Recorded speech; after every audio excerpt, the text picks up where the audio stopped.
Welcome to the Amber Nectar podcast, discussing the things we think about Hull City AFC.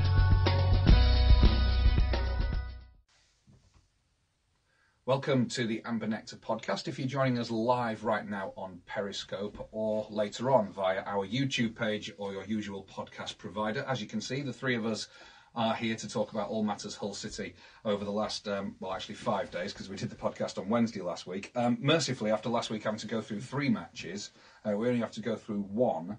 And it ended in defeat, Les, to Derby, the second defeat to Derby in the space of a few days. And it can be summed up by a positive performance, but once again, a porous defence. Yeah, frustrating really, because that was probably City's best home showing of the season. But it doesn't change the fact that we've still lost every home game so far. And, you know, there's the cliche about good teams find a way to win. Well, teams that are likely to be relegated find a way to lose. And that's a bit what it felt like on Saturday. You know, you tried to console yourself with the fact that it was a much improved performance. And that was reflected by the fact that the players got applauded off, given that they'd been booed at the Blackburn game. So you certainly know that there wasn't a problem with application, but certainly execution. Because I didn't think Derby were that good. I was expecting a bit more lustre from them, and it didn't really come. You know, for a team who've changed the name to Frank Lampard's Derby, they weren't really that impressive, but somehow City contrived to lose it. How did they contrive to lose it, Andy? Was it just a case of an air of inevitability about the gap between the two teams was always going to produce a winning goal for Derby, or was it down to an individual error, or, you know, how can you define the reason for City's defeat? Funnily enough, I didn't really see it coming. I didn't think that Derby had done enough in the second half to say that they deserved a winner, and it just didn't look like they were going to get one. I thought City were all right. I don't think this City side can play an awful lot better than it did, which is a worrying state of affairs, but you have to take the match in isolation, and I thought City were pretty good. And no, I didn't see it coming. The problem with City is exactly what you touched upon, that even when we're playing well, we're a side that's always got a goal against coming. And both goals, they're just, we cannot keep doing it. I know we are keep doing it, and I don't see where the next clean sheet's coming from, and that worries me more than pretty much anything else when you look at the league table. No matter what's happening in terms of the pattern of the match, the flow of the game, and how things are looking generally, and the mood in the stadium was okay as well. It felt like we were going to get a good point against a good team, but we've always got a rubbish concession in us, and that's the worry. There are many different types of central defender, and heaven only knows we've had all those different types over the years. You know, from the ball-playing defenders like Richard Jobson, James Chester, to the big Eschers like Steve Terry, to the sort of slightly more flamboyant, more mistakes in them than normal like Kamil Zayati. But you want pretty much 2 things, I think, from a central defender in your side, irrespective of what type of defender they are per se, and also what type of partnership or trio that they're playing in. 1, when the ball's in the air, they need to be able to clear it. And 2, when the ball's on the ground, they need to stay on their feet. And at the moment, our centre-backs, irrespective of who's actually playing there, don't seem to be able to do either. And it's costing City dear. Yeah, I can't disagree with that. I thought Steve Weatherall's description of Jody Device as a Shire horse trying dressage was quite appropriate. He maintained that it wasn't a penalty, but there was nobody else around him backing him up, was there? In fact, I watched the videos back, and he sort of like gestures to say that wasn't a penalty, and Lehigh almost looked embarrassed by the notion that it wasn't. And simply Device didn't need to make the challenge. He certainly didn't play the ball, and you got the feeling that Nugent wasn't positioning himself to angle himself at goal. He was just going to run straight at the line and centre it. So you would have thought Device could have just stayed with him and stood up the ball, but he elected to make the challenge. I mean, you know, a lot of people have some comments about the referee on Saturday, and he wasn't great, but I don't think he got that decision wrong. And he also got the one right where Henriksen clipped the ball away from Waghorn, and Waghorn fell over it. I thought he got that decision correct. So those are two key decisions. Penalties. If you're going to accuse a referee of bias or sort of like negatively impacting City, those are your biggest two incidents, and he got both of them right. Yeah, the worry for me is that because Device hasn't had a good start to his career, it's impacting on his decision making. Because you're right, there was no. It's a situation of obvious hazard, isn't it, when a player's that close to goal, about to make a break for the goal line, but it's not so critically dangerous that you have to do something immediately. You can bide your time. And if the ball comes in, you've got to trust your fellow defenders will get rid of it. And of course, that's obviously an issue with City, but the principle remains that that wasn't a challenge that had to be made, and certainly not with that foot. So it was a bad moment, and the worst thing is City started quite well. After 10 minutes, I think we noted that City were slightly on top, which I wasn't expecting. I thought Derby would make a point of coming at us to try and visit more harm upon us, but that's the problem with this defence, isn't it?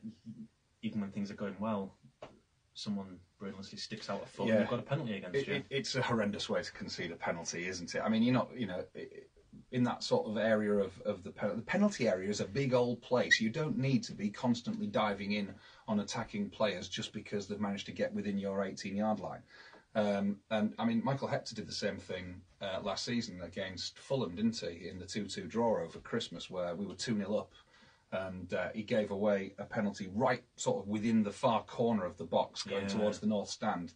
Fulham scored the penalty and dominated the rest of the second half and ended up drawing the game. And I mean, you look at, going off topic slightly, but you look at the way that Marcus Rashford got himself sent off for Manchester United yesterday with an utterly pointless sort of coming together of foreheads with Phil Bardsley, and those sort of challenges, those sort of instances, like the one that City did against Derby, plus those sort of set twos like Rashford, are just the sort of things that must make managers who've carefully planned everything tear their hair out, because that's the point where the manager is no longer responsible. The manager has to carry the can, because that's his job. He's buying in City's case, who knows, but certainly selecting these footballers. But you can't blame a manager for something as brainless as that foul on Saturday, or that headbutt by Marcus Rashford for Manchester United at Burnley. Players have to take some responsibility, and those two instances, for example, are entirely the responsibility of the players. Yeah, agreed. It was a boneheaded decision to make, and maybe it is because he's desperate to impress after a poor start. But his decision making was certainly poor in that instance. Indeed. Well, let's talk about the positives, because clearly there were some. You talk about City coming back into the game. The first positive is, and I want to talk about this a lot because it was lovely to watch, City's goal was a beauty, wasn't it? It was a team goal. We don't score many great team goals, even when we had better sides, and heaven only knows that in recent years we've had better sides than the one we've got at the moment, but we don't score that many great team goals. The one that Jackson Irvine, his first goal against Rotherham last week, was actually a pretty nice team goal, with Campbell and Evandro and then the crossing for Irvine to volley in. And but ones that sort of start at one point of the pitch and then end in the opposition penalty area with an unerring finish, they're not all going to be like James Chester's famous goal at Cardiff, but that was pretty close to it, wasn't it? Well, I enjoyed the change of gear that City operated from a little bit of possession football to all of a sudden one pass, an immediate shot, and it's in. And that's the sort of thing that a side with confidence does. I wouldn't have expected City to have scored that kind of goal on Saturday. I wasn't really expecting us to score at all once Derby led. But if I had tried to envisage the way in which an equaliser might come about, it certainly wouldn't have been like that. But it was an absolutely glorious goal in some respects. I do worry about the keeper's positioning for it, which didn't look quite perfect. But do you think maybe he was put off by the shouts of "You let your country down" by North standards? Yeah, it was a very, very strange positioning, sort of right slap dab in the middle of the 18-yard box. But that's got nothing to do with Kane. You could potentially be dazzled by the purple jersey and sort of aim the ball at him, so he did well to bend it round him, but also beautiful raking pass from Evandro. Yeah, it was. But it's probably the single most impressive piece of vision that we've seen all season.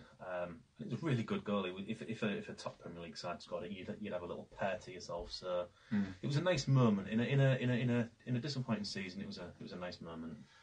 you let your country down. So we're talking about Scott Carson, presumably. That's a long memory, isn't it? That was 2007 when he had that ricket playing for England against long memories, Croatia. Blimey, absolutely. 11. That was in qualification for Euro 2008, and of course we didn't qualify for Euro 2008. So, and it was a fine goal. But you talk about confidence. Jared Bowen, has he got any at the moment? I mean, there's something not quite right there, isn't there? There's a lot of things it could be as well, and I find it hard to put my finger on it. I think to some extent opposing teams are coping with him better. You will often see two defenders go out to him, and it's obvious that he's always going to want to cut in because he's always, or very often, played on the right, whereas his left foot. He's obviously going to want to come inside. So he's not an unknown quantity anymore. He may be disappointed that he didn't get a move in the summer. He's playing with a poorer quality of teammates. There's a lot of things that could be a factor here.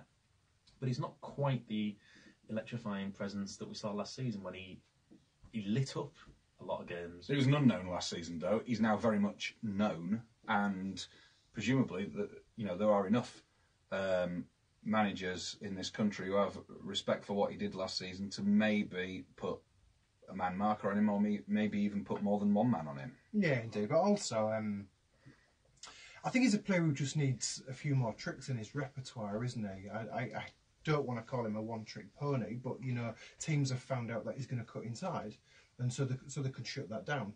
Even if you're not man marking him, so I think he just needs to develop something else, a little more to his game, so he can, just get that spark back again. But if we're talking about a lack of confidence from Jared Bowen, I think we need to sort of look at the flip side of that, which is the absolute incredible composure and assurance that Daniel Batty showed on Saturday. He had a fantastic game. To me, the chance that Bowen missed that was the most noticeable was the one where Batty dropped the ball over the top, and Bowen sort of thrashed at it and hit the side netting. He really thought he should have done better with that. And it's easy to sort of like see what Bowen did, but not notice the beautiful vision that Batty showed. It's early days, but he's not floundering, being chucked into the first team, isn't he? Yeah. So there's a possibility he's the real deal. Yeah, he's not just had a couple of good games at the start of the season. Now we're into September, and his performance levels, if anything, are going up. And even with the caveat that this is probably one of the half dozen poorest sides in the Championship, and it's easier to stand out in Hull City side than it would be, for example, Middlesbrough's. But you can only play with what you've got, and you can only impress on an individual basis every week. And he's doing exactly that. And it was a gutsy call. Maybe Adkins had no choice, but he did trust him. He said from a long time before the season even started that he was going to give him his opportunity, and he introduced him into the side towards the end of last season. So he's clearly always been an admirer and has had this in mind for him this season. It's always just really nice, isn't it, to see a young City player come through and do well, because we went a very long time without that ever happening, and there's been quite a few in recent years. So you just got to hope that he keeps going, he stays fit. You wonder how the long season in the Championship will affect him if he's not used to playing at this level of intensity every week, and now he's got to do it every Saturday with plenty of Tuesdays thrown in. But it started brilliantly. He too has been a little dot of light in the season. The winning goal, inevitable, and No, a moment. Yeah, but that's the worst thing about it. Not in terms of the performance, but in terms of the typical Cityness of the way life is. Frankly, even when we're playing well, there's always a typical City curveball thrown in. But also the way that time just seemed to stand still during that move that led to that late winner. It's certainly not deserved, but that doesn't mean it wasn't inevitable in an emotional sense, maybe. No, it's just a sucker punch, isn't it? And I don't know what the manager can do about that, because do you take it back to his coaching on the training field? That's why we can't defend, or do we not have the quality of defenders, or are they not confident, or what on earth's going on? But once again, we're not being sliced open by a move of such brilliantly silky football. Nothing could be done about it. It's a relatively straightforward, moderately well-worked goal, but not an unpreventable one. And that's the awful thing. It's not something that a reasonable Championship side couldn't have done something about, surely. Had you got to the stage where you thought you were going to get we were sort of going to get a point out of this? Yeah, I did think. Yeah, because even Derby themselves looked like they were settling for a point, weren't they? But the lad on Beck's side, is it Bennett? Was it? I thought he was quite interesting when he came on. He did cause Beck a few problems, and I do wonder if Beck should have done better. With that cross, because it wasn't exactly a twinkle toes moment when he sort of turned him and put it in. Again, felt sorry for Marshall, because the shot had a deflection on it, which sort of put it beyond his range. It wasn't deserved, but it was typical. I don't know whether that's typical City in the 1904 to 2018 sense, but it's typical of this City. And we sort of as our attacking play got better in the second half, the defending got poorer. Because City fashioned quite a few chances. You had Henriksen flashed a shot over. Campbell was lively. You can argue I don't think he really should have come off. He was actually looking at the point where he didn't look like he needed to come off like he had done in earlier games, and he was certainly keeping Derby entertained. Keeping them busy. But at the back.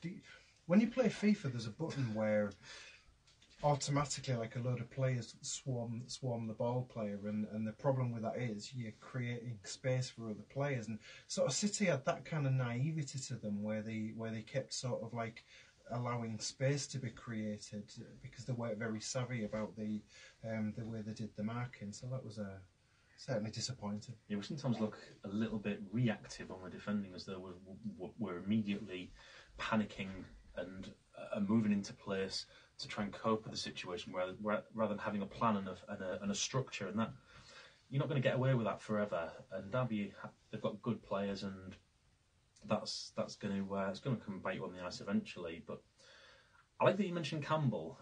I actually thought he was man of the match on Saturday, and he looked.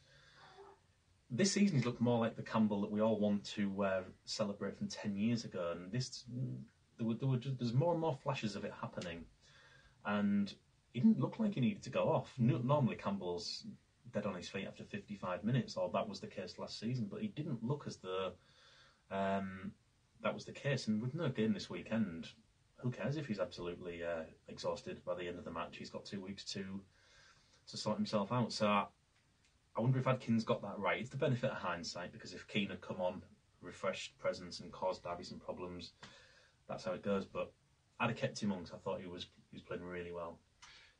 I remember a game, again, forgive me for this, I remember ever the nostalgist, but I remember a game against Derby 12 seasons ago it would be, because Peter Taylor was still our manager. It was when we'd first climbed into the Championship. We beat them undeservedly. I think it was a late Stuart Green penalty, but Idiakes and Seth Johnson completely ruled the game for Derby, but we still managed to beat them. And despite the fact it was a great match and an unexpected victory, my memory of it was just how loud the Derby County fans were. Are they still as loud these days? Well, their support when they came and lost here in the playoffs a couple of years ago was outstanding. Much of a muchness on Saturday, I thought. They've become, and maybe it's because they're now in the northeast corner as opposed to taking up the entire north stand, or at least a portion of the north stand, depending on how many tickets there's a demand for. But I just remember Derby fans when we first got into the Championship, on the way up to the Championship, as opposed to on the way down to it, and indeed now on the way down from it probably as well. They were pretty much the loudest that we faced, and I don't know. I mean, it's going to be a lot of the same individuals, and although Derby have had their ups and downs, they've kind of been the same club in those 12 years. It just strikes me as odd that even a club that's, if not necessarily on the way up, but certainly not falling into the depths of mediocrity, might actually have gone a bit quieter in their support. They didn't particularly impress me, and they have previously, I think, as Andy's mentioned, and that's even when they've got super Frankie Lampard to cheer for. Just on a completely different point, I actually think their third kit, it would have been better if we'd have had their shirt to go with our fluoro shorts. I think that would have suited us better. A nice bit of silver and it's sort of like a grey and silver combination with fluoro yellow pants. I was thinking that during a lull in play. That reminds me, I've got a question to ask you later on. I will make a note of that now. put it in for the end of the podcast. It's the Amber Nectar podcast, and so we've lost to Derby at the weekend. We're going to an international break, which means no podcast next week, incidentally. We will talk about the current state of play in the Championship. It doesn't make particularly pleasant reading. It's quite grim, actually, when you look at the table. And also what's occurring for City in terms of fixtures immediately after the international break. But let's talk about the transfer window. Quite rightly, quite justifiably, we three, as an entity, as Amber Nectar and as individuals, along with every other Hull City fan we pretty much know, were being quite negative and cynical about what would go on in the transfer window on Friday, the loan transfer window. Just assuming that nobody would come in at all, I think. But although it wasn't as many, and we kept getting stories about other players that were being talked to or other clubs that were being talked to, in the end, two pretty strong-looking individuals have come into the club. We've got Elphick from Villa, who's a centre-back, and Chris Martin, oddly enough, from Derby, obviously wasn't involved at the weekend, who is an experienced centre-forward, used to play for Norwich, as I recall. Now, there's obviously a lot more that City could and indeed should have been doing, not just in the loan window, but in the permanent transfer window that preceded it. But it certainly could have been worse, couldn't it? Because we assumed it would be. It could have been worse, yeah. Is it underwhelming, or is it... Good Lord, it's awful, yeah. What's been interesting is the way that throughout the entire summer, Nigel Adkins has kept on revising downwards his aspirations.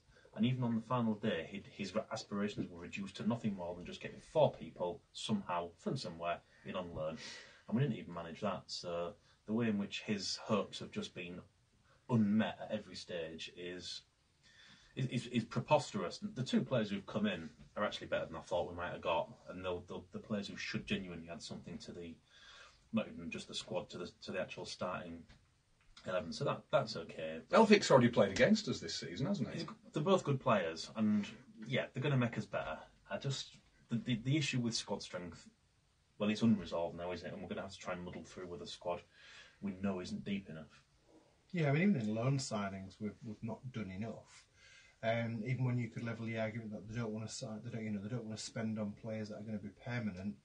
But even in loan players, it's really not quite enough. Even though we've signed 2 players that are fairly tidy. So Elphick looked fairly good on the first day of the season for Aston Villa, and Chris Martin has a good record at Championship level. I think at Norwich he pretty much scored a goal every 3.5 games, and that record is like going over like from him being in their youth cup team and their youth team to going on. So I think his record at Norwich was 34 goals and 117, and that during that period he was loaned out a lot, and I went to Luton, I think Swindon, but when he was at Derby he was a little bit more prolific. I think his record there is something like a goal every 2 and a bit games. I think it's 62 goals in 156 games, which is a pretty decent return, isn't it? And so he's an experienced campaigner. So there's plenty of opportunity. There's plenty of opportunity for it to get worse now that he's joined City, presumably. Yeah, he's not come to City to pad his stats, that's for sure. Isn't it? So I mean, we've got a centre back, which we said we wanted. We've got a centre forward and an experienced one, which we said we wanted. So, I mean, I'll reiterate a point that I made last week. Even though pretty much every position on the park could have done with reinforcement, even if it was just a deputy for somebody who's in the side at the moment, it was a loan transfer window that felt more about getting actual bodies in the building, kind of irrespective of where they played, wasn't it? Well, when you're doing your business this late and this desperately, then you can't have an overarching kind of strategy that informs what you're going to do. You're just getting someone, anyone, and hoping that it all coalesces together enough to finish in the top 21. And that's the limit of our ambition, and that's what the owners have given the manager to work with. Not enough, no plan. We'll just go out and see who on earth might be available in the last 6 hours of a transfer window that was open for a couple of months. We knew it was going to happen, but it doesn't stop it being an utterly preposterous way of doing business. Meanwhile, on the way out was nobody in the end, and we alluded to this last week as well. Now, presumably, and Nigel Adkins has kind of said words to this effect, so you never know what's really going on in private, presumably Kamil Grzycki is going to be considered for the Hull City side after the international break, because he's not going to be doing anything else until at least January. Well, that was the big story from the loan deadline day, and it was a story that sort of extended to the wee hours of the morning, wasn't it? It was absolutely bizarre where, sort of Bursaspor announces his signing. There's pictures of him doing the warm up and doing the medical testing, and then suddenly when the club go to his hotel room, they found he's not there and he's sort of done one. The thing that I found most interesting was there was a lot of Polish fans talking about Grzycki and trying to put his sort of reputation in his homeland into some perspective, and there was just like some stuff that we had no idea about that you sort of wish we knew a couple of years ago. And there was people talking about sort of like gambling problems and talking about turning up for training half cut and stuff. I mean, if the gambling thing's true, he might be responsible for Wonga going into administration. Who knows? But you just wasn't expecting this litany of stuff. You was expecting him to sort of say, he's a talented player, but incredibly frustrating. But what they actually went for was his just sort of like unreliability as a human being. And certainly Bursaspor have seen that when a player tips up and has a medical and then clears off. Well, we were told that he was on his way out there for his medical 3 days before the loan deadline, and then lo and behold, he's sitting in the crowd for the League Cup tie last Tuesday when everyone thought he was on his way to Turkey. Photographs of him on Instagram drinking Turkish tea with like a not very cryptic hint of what league he's joining in. The only thing I can think of is he's thought, okay, I'll go with these, but hopefully I'll get a better offer in Turkey, and it hasn't materialised, because I don't believe you do get photographed doing the medical. You pretty much get announced by Bursaspor's social media, and then you change your mind to go back to Hull City. So I can only hope he was hoping for a better offer in Turkey itself, and it's not materialised. But somebody was saying that even in Turkey he's got a bad reputation. There's something about Fenerbahce was going to sign him. Was it when Dick Advocaat was their manager, but he knew of his reputation and didn't want to touch him. It's like, wow, how did we not know this stuff a couple of years ago? These Polish fans on Twitter with all these amazing insights, where have you been? Unless they're fake news bots, I don't know, but they're fairly convincing arguments. What the hell are we going to do with him now? Well, I've got this really wild renegade sort of idea. Well, you mentioned that he has a gambling problem. If we make that into the homonym of gamble and put him out on the wing with the ball on his feet and get him to gamble around and actually play some football, because it's nothing we can do. He's going to be on a fair few quid. He can play football. Put him in the team. Look, we're already losing. I don't know what our team spirit is like. It can't be great, given that we're constantly losing matches and we still haven't picked up anything in any of our home games at the moment. The bottom half of the current championship table shows that there are 4 teams who have yet to win a game at home, and we are one of them. Oddly enough, the bottom half of the championship table shows that there's only 2 teams who've won a game away from home, and we're one of them. But surely somebody like Kamil Grzycki now, given that he is definitely in our employ, subject to anything to do with gross misconduct. Is Joe Corrigan around? No, not. He's going to be in our employ until at least January. You've got to put him in the side, surely. So you'd play him, Matt. What would you do, Les? If he's gonna be around, then you might as well chuck him on. I mean, he's a funny player, really, because there were certain games last season where he was unplayable. He was almost like a flat track. When you say unplayable, do you mean unplayable or unplayable? Unplayable, as in for the other team to defend. Like Ben, he was a flat track bully in that game. He went for it, and he looked astonishing. And he could just think, well, I'm going to do this just to look ace, just to to rack up some YouTube highlights. But there's just a sense that he really can't be bothered, isn't there? It's almost as if the yellow applique on the shirts where it says "When the fun stops, stop." He's taken that literally, hasn't he? Well, not if he's an amazing gambler.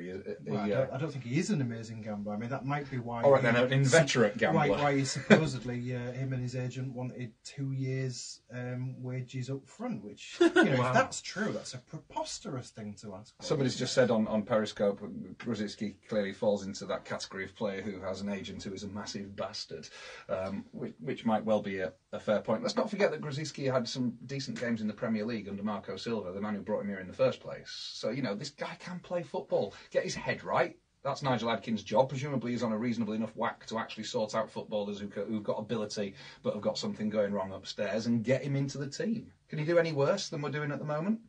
City can always do worse, Mark. All right, but I mean, you are deeply unconvinced by the prospect of Grzycki getting back into the City side, aren't you? We can all tell. I'm appalled by these. That's not to say you make a fair point and everything like that, but how on earth can you trust him from the start? I can almost make the case for him being an impact substitute, because if he comes on for 20 minutes and does nothing, then you're probably losing already anyway. But to start him, and I don't think we've got great team spirit, but I don't see that he'll enhance it. It sends a really bad message to what is essentially a core of very young players, isn't it? You know, what message does that send to Daniel Batty? You know, who looks like he's getting his head down and is doing his absolute utmost to impress. Oh yeah, muck the club about and we'll chuck you straight in. It's a difficult one, and I don't have an answer. There's no good answer, because I do. You know, I've seen a couple of tweets. There was one where it sort of said, "Oh, he's one of the worst players ever." Well, that's the problem. He isn't, is he? He's an extremely talented player, but he's probably the worst in terms of his attitude since Jimmy Bullard or Hassan Ben Arfa, maybe. You know, well, that's high praise indeed, isn't it? Well, you know, what a trio of shite that is. Well, you're forming a five-a-side team of twattery there, aren't you? We'll decide later who the other two players are, I think. Well, we need a goalkeeper. Anyway, let's not consider that. We'll let the Periscope people put that. A five-a-side team of Hull City shithouses. Go for it. Fleet Bracy's not in goal. I didn't want to discuss it anymore. Yeah, but it was only Leslie promised to punch, not you, wasn't it? Or was that the other way around? Him promising to punch me is the least of my concern with Lee Bracy. I just didn't like the idea of being punched by a reserve goalkeeper. He could have at least threatened me when he was still in the first team. If it was Andy Oakes that had a pop at you, you'd have taken that. So, all right. It'd have been an honour to have been punched by Andy Oakes, wouldn't it? Somebody's mentioned the first incarnation of Stuart Green would go into that team.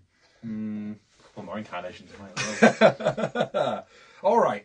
Look, after the international break, in 2 weeks' time, week on Saturday, we play Ipswich. They are... Well, let's go through the next 6 fixtures, because this is really interesting and slightly frightening, sort of in a car crash, sort of compelling way. We play Ipswich, who at the moment are 23rd. Let's assume these league positions stay the same, which is obviously unlikely over the next half dozen games. But it's Ipswich who are 23rd, we're 21st, followed by Wigan away who are 10th, mid-table. But then Reading who are bottom at the moment, followed by Middlesbrough who are 2nd, Leeds who are 1st, and Sheffield United who are 3rd. So 5 of our next 6 games are against the current bottom 2 and the current top 3. What we're basically saying is we have got to get something from the first 3 of those, at least 6 from 9, because you can't imagine that, well, all right then, let's go with 4 or 5 from 9, because we can't imagine getting an awful lot from games 4, 5 and 6 on that that little sort of mini list of death. No, you're absolutely right, and the worry is that we're already a fraction behind the run rate in terms of what we need to stay up. And of course, 6 games is really, really early to start calculating points per game, but it is absolutely the case that if we extrapolate what we've got now and through to 46 games, then we get relegated. So at some point we're going to have to pick up a decent clutch of points from small runs of games. And you're right, it's hard to imagine us getting a single point from Leeds, Middlesbrough and Sheffield United. You might pick up one, but we're going to concede a good number of goals in those games. So we're going to have to score a few to get anything whatsoever. I'll be frank, I'm less concerned by Leeds, Middlesbrough and Sheffield United as I am the results of the Ipswich and Reading games. You know, we could be the first team relegated by September.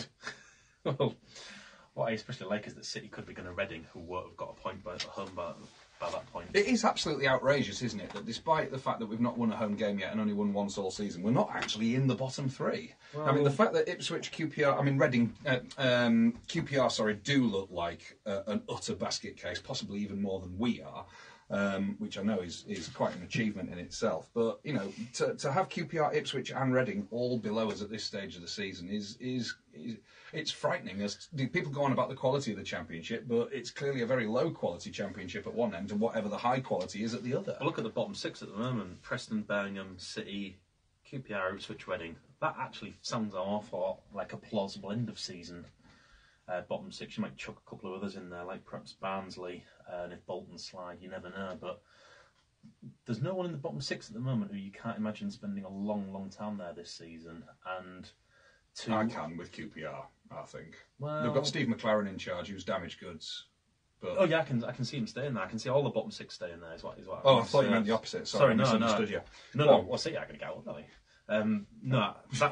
The bottom 6 there already have got a feel of being in trouble about them, and we obviously know City are in trouble. So I don't want us to get cut adrift, because then I think with the stench of death that surrounds the club at the moment, I think it could tend into a horror show this season. I think we've just got to stay competitive as long as possible, and hopefully we'll claw our way to 21st. Okay. Oh, I was fairly upbeat earlier. Now I feel like turning into alcohol. Oh, like you need an excuse. What's he got? Slivovitz. Right, okay. Oh, hey. Feel free to swig away. Oh, dear me. Okay. This is what made Slovakia brilliant. Is drinking on the internet allowed? I don't know. Have you been on the internet? We have children watching. Yeah, I've never said I'm a good mole roddle. All right. I'm going to ask you this question now before we move on to the last thing on our little agenda. I follow quite a few of those sort of nostalgic football accounts on Twitter that just keeps putting up random old football photos. And someone, God, that stuff stinks. And there's somebody put up a picture, brilliant photograph of John Walk, former Ipswich, Liverpool and Scotland midfielder, played in the top flight for pushing 20 years, made an awful lot of appearances in 2 spells for Ipswich.